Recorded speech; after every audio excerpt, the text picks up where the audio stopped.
Hey, it's Craig.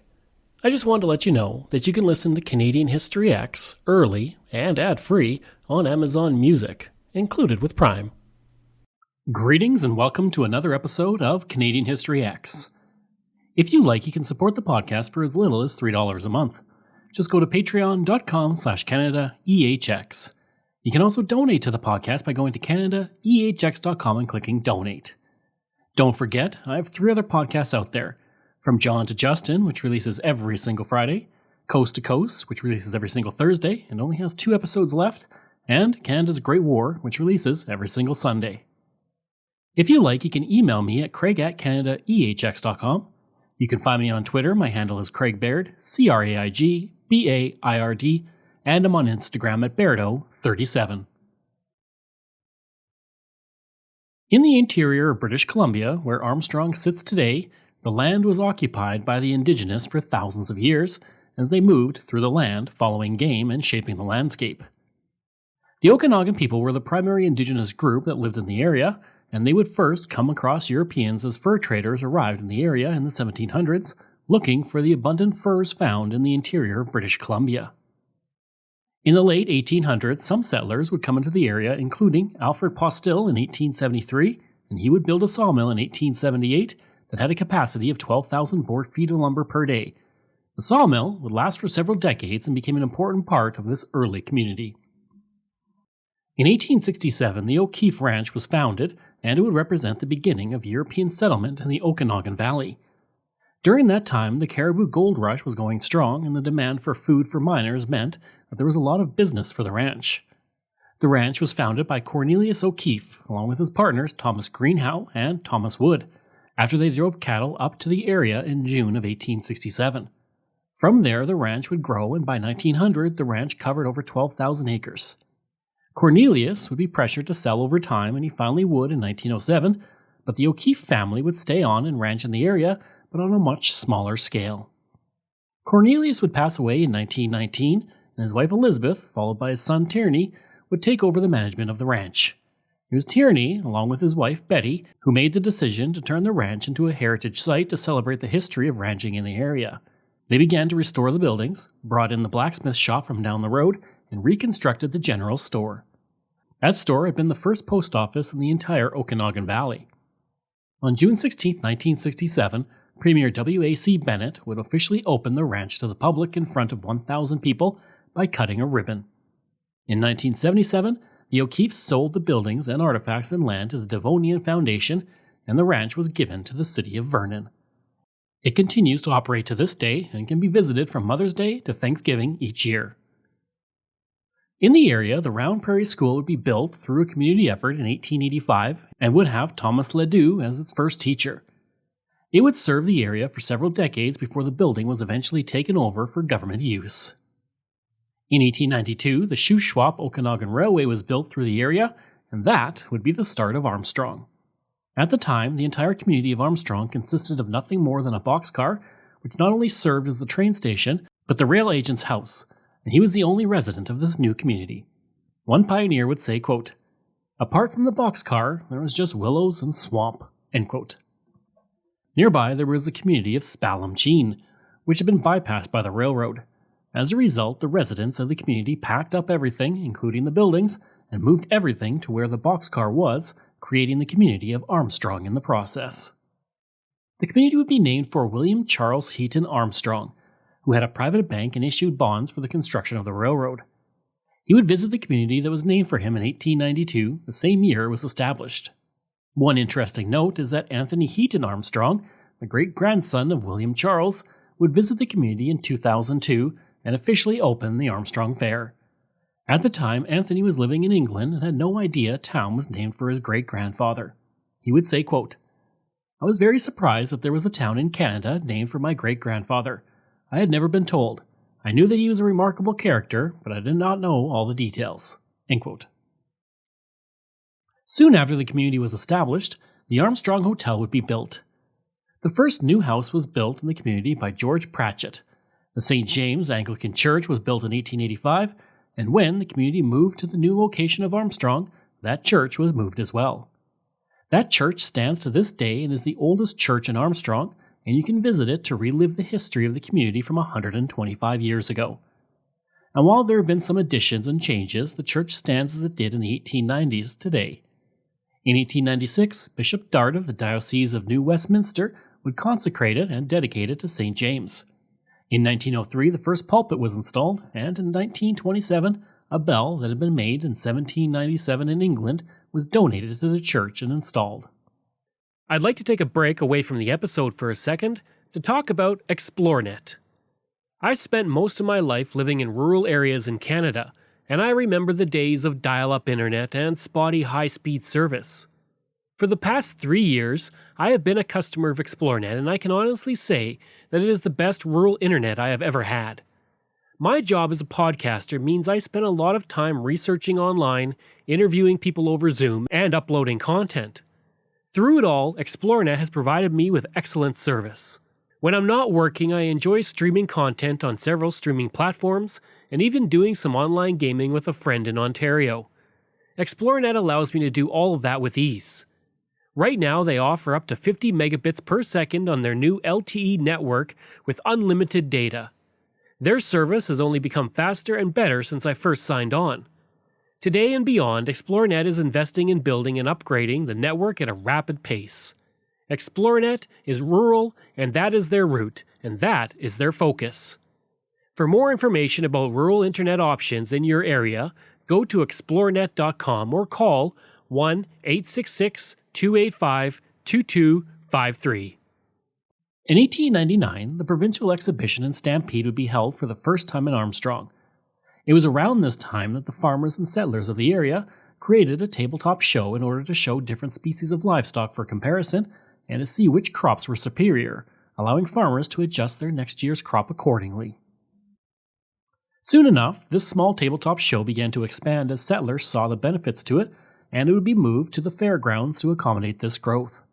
In 1910, the first barns to house livestock at the fair were built, but these barns burned down in 1925. So, from 1927 to 1929, barns were built for pigs, poultry, and cattle. In 1919, the fair became the North Okanagan Fall Fair, and it continued to expand what it showcased at this time. In 1930, the name was changed once more to the Interior Provincial Exhibition. And while there was lean times during the Great Depression, the community would get behind the fair to help ensure it kept going. As such, the fair continues to this very day, and while it took a break during the COVID-19 pandemic, it will be returning in 2020. In 1904, E.R. Burnett would grow the first celery in Armstrong, giving the community the title of the Celery City. That first crop of celery would amount to an astounding 300 pounds. The community would slowly continue to grow, and in 1913, it officially became a town. The first mayor of the town would be James Wright. By the 1940s, the community had grown to be a vibrant stop in the Okanagan for travelers and a destination for many immigrants. When the Second World War ended, Dutch immigrants began to settle in the valley and around Armstrong. They would bring with them their knowledge of cheesemaking, and that would allow Armstrong to become world-renowned for its cheese. At the time, Armstrong cheese had been manufactured in the community since 1902, but the Dutch immigrants would help the company reach the next level with their expertise. Armstrong cheese would be manufactured and distributed throughout North America, and chances are you've had some at some point in your life. And while the factory that made the cheese closed down in 2004, there is still the Village Cheese Company in the community. Visiting that establishment, you can watch master cheesemakers work at their craft, creating cheddar, Monterey Jack, and squeaky curds. In 1978, the Caravan Farm Theatre would be established as an outdoor theatre company that was based on an 80-acre farm in the North Okanagan near Armstrong. This theatre continues to operate to this day, putting on outdoor theatre shows for visitors and residents, giving a unique experience that harkens back to the days of outdoor theatre in the early 20th century and before. Started out almost 9 years ago when we decided that we'd come out west and try and start up a traveling show. And we both got the idea of traveling with horses and trying to put together some kind of wagon train that would travel around and do theater and music. So we started out on Vancouver Island. We went down and bought 8 horses And we built about 5 or 6 wagons. Well, they all fell apart, one right after the other, and the horses turned out to be either lame or renegades that some horse dealer sold us. So it took a lot of work and a lot of energy and a lot of people until finally we got on the road 2 years later with 1 wagon and 1 puppet show and 6 very dear people.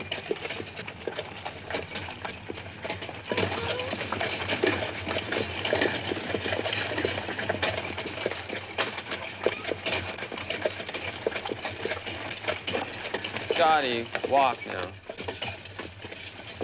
Why horses? Because they're slow. And I like slow things. Scotty. The main reason for the horses, actually, though, is that we can arrive in a town with a bit of magic. We can arrive announced like a herald. In the old days, when the circus was coming, it was all horse-drawn. And the kids would run through the town yelling, "The circus is coming, the circus is coming." So that's the way we want to arrive. How much a part of the performance is the actual music and the movement and so on? Well, it's a musical show. Somebody robbed the CPR. You can play on your fiddle and your own guitar. Some people say it's a terrible crime, but as for me, I think it's just about time. And in Kamloops, where trains run down the main street, nobody weeps to see the CPB. Somebody robbed the CPR. You can play on your fiddle and your old guitar. Some people say it's a terrible crime, but as for me, I think it's just about time.